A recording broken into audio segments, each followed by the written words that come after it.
Your child went to school today. They sat in a classroom for 7 hours.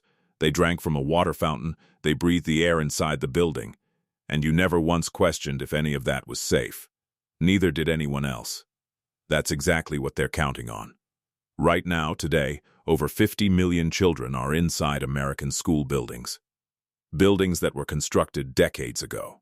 Buildings that were never meant to last this long. Buildings with something hidden inside their walls, their ceilings, their water pipes, and their air. Something that has no smell, no color, no taste. Something that can kill your child, slowly, silently, over years, and nobody is required to tell you about it. This is not a conspiracy theory. This is not a fringe story from the internet. The EPA knows about it. The Department of Education knows about it. School districts across the country know about it. And they have a system in place, not to fix it, but to manage how much you find out. Welcome to Cities Explained. And today we are exposing the most dangerous loophole in America, the one hiding inside the buildings where you send your children every single day. Let's start with a number. The average age of an American school building is 49 years old. 49 years. Nearly half of all schools in this country were built between 1950 and 1969. That's before color television was common. Before seatbelts were required in cars. Before we knew what we know today about the materials used to build those structures. And here is the thing nobody talks about. When those buildings were constructed, the most popular insulation material in America, used in floors, ceilings, walls, pipe wrapping, roof tiles, was a mineral called asbestos. Asbestos was celebrated. Engineers loved it. It was cheap, fire-resistant, and incredibly durable. It was used in over 3,000 different building products, and it was put into virtually every school built before 1980. There is just one problem. Asbestos causes cancer. And there is no safe level of exposure. When asbestos fibers are disturbed by age, water damage, renovation, or even a child running down a hallway, they become airborne, invisible, weightless, breathed in without any awareness at all. Once inside the lungs, they stay there for decades, and they cause mesothelioma, one of the most aggressive and incurable cancers known to medicine. The EPA's own study found that 35,000 American schools have asbestos exposure risks. That's an estimated 15 million students and 1.4 million teachers at risk every single day. And that study was conducted in 1984. It was the last time the federal government ever fully assessed the asbestos risk in American schools. 1984. That is the last full national count. Over 40 years ago. The children in those schools in 1984 are now in their 40s and 50s, and some of them are only now developing symptoms. Because that is the terrifying reality of asbestos. It doesn't make you sick immediately. It can take 10 to 50 years for symptoms to appear, which means a child sitting in a classroom today, breathing in fibers right now, may not feel the consequences until they are middle-aged, by which point it is too late to do anything about it. But asbestos in the walls and ceilings is only the beginning. Let's talk about what your child is drinking. You know the water fountains in American schools, the ones kids use every single day, the cold, clean-looking water that comes out of them. In cities across this country, that water travels through pipes. And in tens of thousands of schools, those pipes are made of lead. Lead is a neurotoxin. It has no safe level of exposure for children. None. Even tiny amounts damage developing brains. They lower IQ. They cause behavioral problems. They reduce the ability to learn. They cause organ damage that builds up silently over years. And it has no taste, no smell, no color. You cannot detect it. Your child cannot detect it.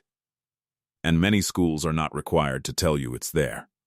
You remember Flint, Michigan, the city whose water crisis shocked the entire world in 2015. Children poisoned by lead in their drinking water. A government that knew and covered it up. But here is what most people never found out after Flint. Flint was not the exception. Flint was just the one that got caught. A 2025 study in Pennsylvania found that over 71% of school districts that tested their drinking water detected lead. Over 52% exceeded the federal action level, meaning the contamination was severe enough to require a response. But remediation? Action? Fixing the pipes? Only 11% of those districts actually did anything about it. 11%. That means 89% of schools that found lead in their water did nothing and continued serving that water to children. And here is the loophole that makes all of this legal. In most American states, schools are not legally required to test their water for lead. They are encouraged. They are recommended, but not required. And even in states that found dangerous levels, many are not required to notify parents. A 2024 report found specific loopholes in state law that allow school districts to detect lead in their water and legally withhold that information from the parents of the children drinking it. Read that again. They find lead. They are not required to tell you. And they don't. Lead in the water. Asbestos in the walls. And now the air your child breathes for 7 hours every day. Mold. When old school buildings develop leaks, cracked roofs, broken pipes, aging foundations, moisture gets in. And in old buildings, with old ventilation systems, that moisture has nowhere to go. It feeds mold. Inside walls. Inside ceiling tiles. Inside the air vents that pump air directly into classrooms. Mold exposure causes asthma attacks, chronic respiratory problems, headaches, fatigue, and cognitive difficulties. For children with existing respiratory conditions, it can be life-threatening. That same 2025 Pennsylvania study found that 61% of schools that tested for mold found dangerous levels. But fewer than half of all school districts even tested for mold at all. Think about what that means. Of the schools that bothered to check, the majority had dangerous mold. And most schools never check. Some Philadelphia schools have never installed air conditioning or proper ventilation systems at all. On hot days, classrooms reach temperatures that make learning physically impossible. Children put their heads on desks.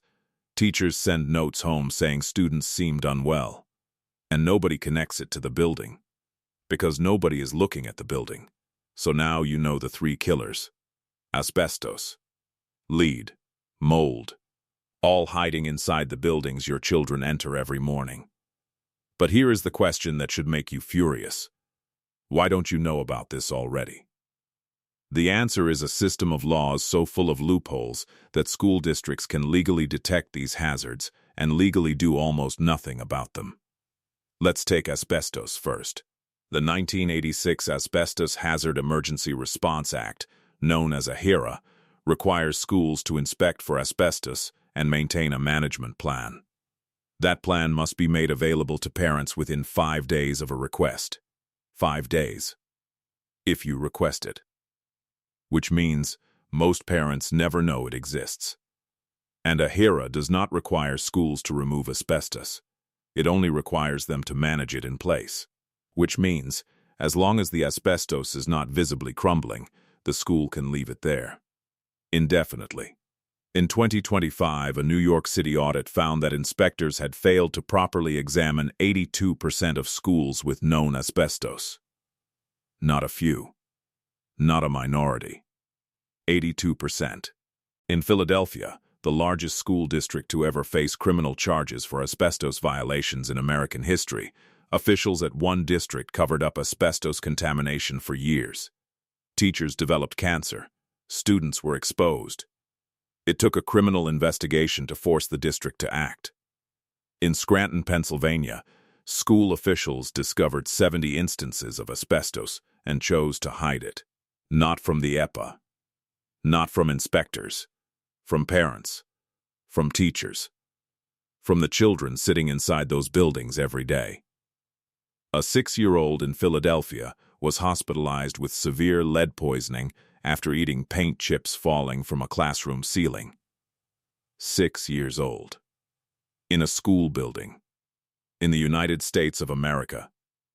in the 21st century. And the district's response was not to immediately shut down and fix every building. It was to quietly begin a process that is still ongoing today. Let's zoom out. Because this is bigger than Philadelphia, bigger than Pennsylvania, bigger than any one state. This is about what is being done, quietly, systematically, and legally, to an entire generation of American children. Lead exposure doesn't just make children physically sick. It permanently lowers IQ. It reduces the capacity to learn. It increases the likelihood of behavioral and emotional problems throughout life. Studies have directly linked childhood lead exposure to lower academic performance, higher dropout rates, and higher rates of involvement in the criminal justice system later in life. We are not just talking about health. We are talking about the futures of children being quietly altered in schools that are supposed to be preparing them for those futures. Elementary school teachers in America are more than twice as likely to die from mesothelioma as the general public. Twice as likely. Because of what is inside the walls of the buildings where they spend their careers. Think about every teacher you had growing up.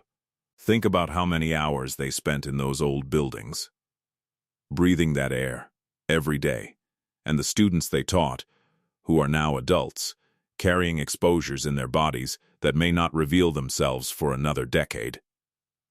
So why is nothing being done? The answer, once again, is money, and politics, and a system that protects itself. The deferred maintenance cost for the Philadelphia School District alone, just one city, is $7 billion. The national repair backlog for American school buildings is estimated at over $500 billion. $500 billion. To fix the buildings where 50 million children sit every single day. The federal government's response? In August 2024, the EPA announced $26 million in grants for school testing and remediation. $26 million. Against a $500 billion problem. That is like putting a Band-Aid on a broken spine. And here is the political loophole. The one that keeps everything exactly as it is. Fixing school buildings is expensive. It disrupts school schedules. It requires school closures. And it forces politicians to admit that the buildings they've been funding for decades are dangerous. So instead of fixing the buildings, they fund studies. They issue recommendations. They create grant programs that cover a fraction of what's needed. And they call it action. The system is designed to create the appearance of response, while the buildings keep aging, the pipes keep corroding, and the asbestos keeps deteriorating. Year after year, decade after decade. So what do you do with this information? First, you have the legal right to request your school's asbestos management plan. Right now. Today. Under federal law, any school district must provide it within 5 days of your request. Call your school. Ask for the AHIRA Asbestos Management Plan.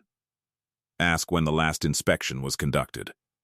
Ask what hazardous materials are present in your child's specific classroom. Second, ask whether your school has tested its drinking water for lead in the last 12 months. Ask for the results. If they haven't tested, ask why not. Third, look up when your school building was constructed.